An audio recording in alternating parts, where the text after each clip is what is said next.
Olá pessoal, sejam bem-vindos a mais uma aula.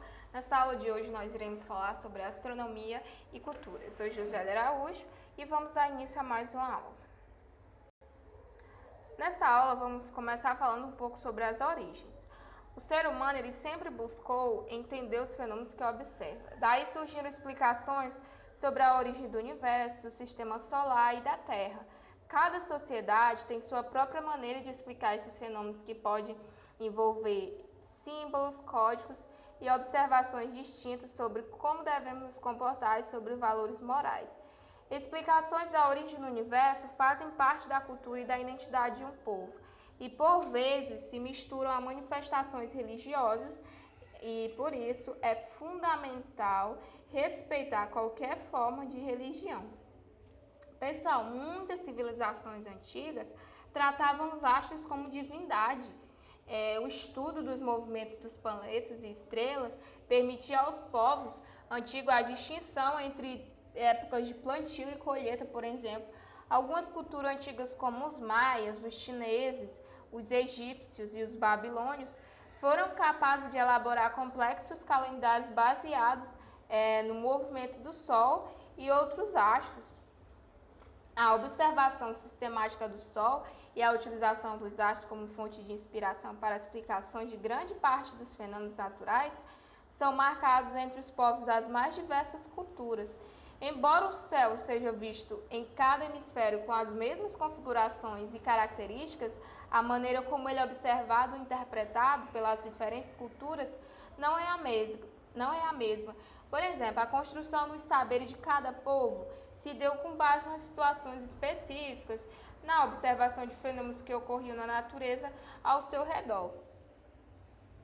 Para os indígenas, por exemplo, da etnia Guarani, o mundo para eles foi criado por uma divindade chamada Nani Ramon, que quer dizer nosso grande avô eterno na língua Guarani.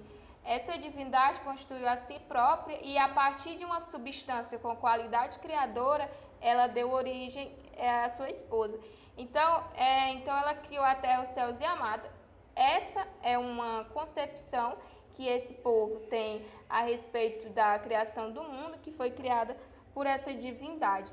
Então, esses saberes eram em grande parte associados à observação sistemática do céu, aos eventos astronômicos que orientavam as necessidades básicas de sobrevivência de cada grupo, como também a procura de lugares para morar, a busca e a coleta de alimentos, a caça e a pesca, além do início da prática da agricultura. Era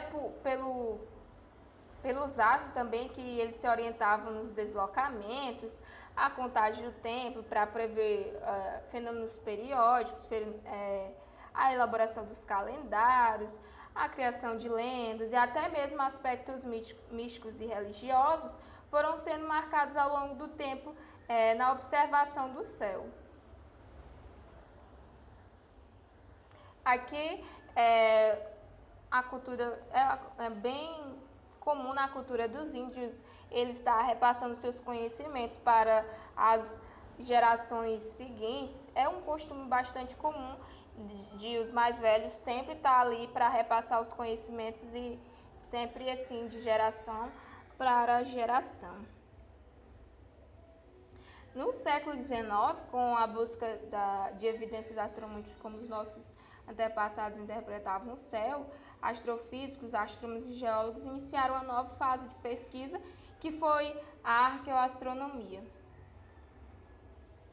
Os gregos antigos também contribuíram muito para o avanço da astronomia. Muitos filósofos gregos elaboraram modelos com o intuito de explicar o formato da Terra, as estações do ano, bem também como os movimentos do Sol, da Lua e de outros planetas visível a olho nu. Um filósofo também, Tales de Mileto, que considerava a Terra como um disco plano preenchido por água, Pitágoras, que acreditava que a Terra apresentava formato esférico, Aristóteles, que explicou as fases da Lua dependem da iluminação solar e a observar a formação de sombra durante os eclipses. E ele também defendia a hipótese de que o universo fosse finito e esférico e que juntamente com os astros fosse imutável e sempre existiria, certo?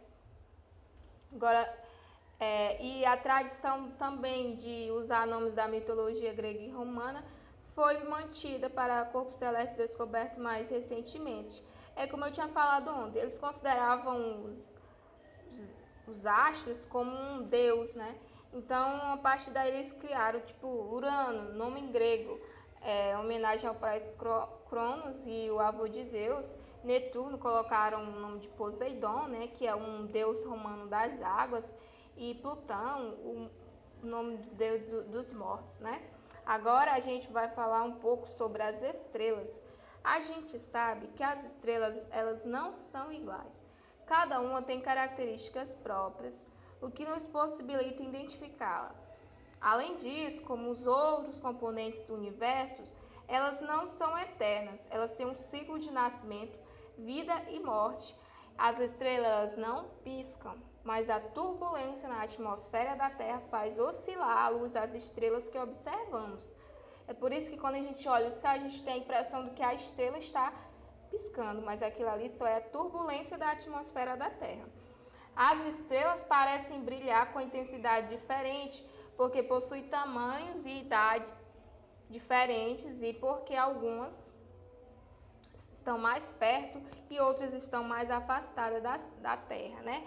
Então, as estrelas, elas são, na verdade, grandes esferas de plasma mantidas por sua própria gravidade, onde elas emitem luz, calor e outros tipos de radiação em razão dos processos de fusão nuclear que ocorrem em seu interior, liberando grandes quantidades de energia.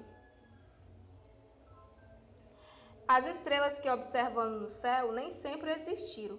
Especula-se que elas se formam e sofrem diversas transformações ao longo de muito tempo e, por fim, elas deixam de existir, resultando em algo como uma poeira sem brilho. O processo de formação da estrela tem início quando as partículas começam a se agrupar, e isso ocorre devido à ação da força gravitacional, que formam imensas nuvens de gás e poeira em que predomina o elemento hidrogênio. Essas nuvens são conhecidas como nebulosas interestelares, que vão se tornando massas cada vez mais compactas. As estrelas, elas se formam pela condensação de gases que se aglutinam pela atração gravitacional. As grandes nebulosas, por exemplo, são berçários de estrelas, uma vez que no seu interior grande, nuvens moleculares dão origem às novas estrelas. Quando os gases responsáveis pela formação estelar aproximam-se, a velocidade deles aumenta e, impulsionada pela gravidade local, bem também como a sua densidade e a temperatura. Aí nessa imagem eu trouxe aqui como que forma o aglomerado de estrelas, a formação das estrelas. Então, a partir durante um período que pode levar até 10 milhões de anos, essas protoestrelas, que são as estrelas em estágio inicial, elas são compactadas por suas próprias gravidades até que a pressão e a temperatura em seu núcleo seja suficiente para que os átomos de hidrogênio fundam-se produzindo núcleos de hélio, certo? As estrelas que extraem sua energia da fusão dos átomos de hidrogênio são chamadas de estrelas de sequência principal, e esse tipo de estrela corresponde a cerca de 90% de todas as estrelas do universo.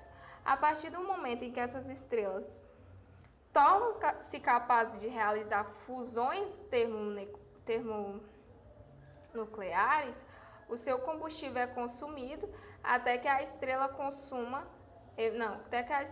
evolua para o seu estágio final de vida. Então, as possibilidades aí são muitas, de acordo com a massa da estrela e o seu raio. É possível estimar como será o seu futuro, certo? Quanto maior for a massa da estrela, a rapidez com a qual elas consomem o seu combustível é o que diz quanto tempo essa estrela vai manter o seu brilho. O Sol, por exemplo, ele consome menos de 0,01 de sua massa anualmente, aumentando sua temperatura e luminosidade. Estima-se que, desde o momento em que o Sol se tornou uma estrela de sequência principal, 4,6 bilhões de anos atrás, o seu brilho tem aumentado em até 40%. Então, as estrelas de sequência principal, chamadas de estrelas anãs, são a absoluta maioria das estrelas do universo. Agora nós iremos falar um pouco sobre a galáxia. Saber o que é galáxia? A galáxia ela é um enorme aglomerado de estrelas de nuvens de gás, poeira e outros corpos celestes. As galáxias elas são compostas de bilhões de estrelas e de outros corpos celestes. Um levantamento feito com os dados recolhidos durante 2 décadas pelo telescópio de Hubble, estima-se que o universo abriga 2 milhões de galáxias, 10 vezes mais do que acreditava-se no passado. Nossa morada e todo o nosso sistema solar estão em uma dessas galáxias, né? As galáxias, elas possuem formas variadas, algumas são irregulares e não lembram nenhuma figura em particular. Outras têm a forma elíptica ou em espiral, como é o caso da galáxia de Andrômeda. Aqui é a galáxia de Andrômeda. Embora não possamos ver ver de fora a forma da galáxia onde vivemos, porque estamos dentro dela, vários estudos indicam que ela tem a forma de uma espiral. A Via Láctea, que é a nossa galáxia, é um termo que significa caminho de leite, e a galáxia recebeu esse nome porque, quando observada da Terra, ela parece uma longa mancha leitosa no céu. Nossa morada do sistema solar está em uma dessas galáxias, que é a Via Láctea. O grupo local é o aglomerado de galáxias, do qual a Via Láctea faz parte, sendo um de seus maiores componentes. A nossa Via Láctea apresenta uma estrutura espiral, com pelo menos 4 baços detectados vistos da Terra. Aqui a fotografia. Vistos da Terra, aparece como uma faixa brilhante e difusa que circunda toda a esfera celeste. Com poucas exceções, todos os objetos visíveis a olho nu pertencem a essa galáxia e sua idade estimada é cerca de 13 bilhões de anos, formada por centenas de bilhões de estrelas, e sua parte central possui uma forma alongada, com grande concentração, com uma grande concentração de estrelas, e exatamente no centro dessa galáxia situa um buraco negro supermassivo que, para atravessar ponta a ponta, seria necessário 100 bilhões de anos-luz.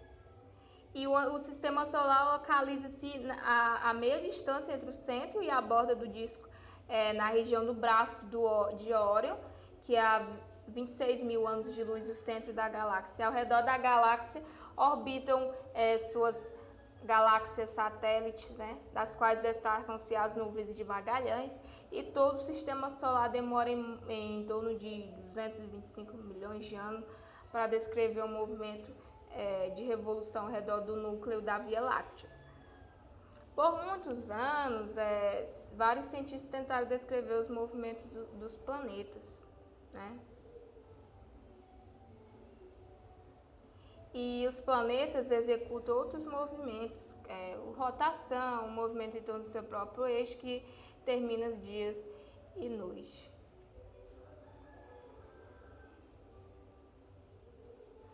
Então, pessoal, por fim, a gente chegou mais um fim de aula.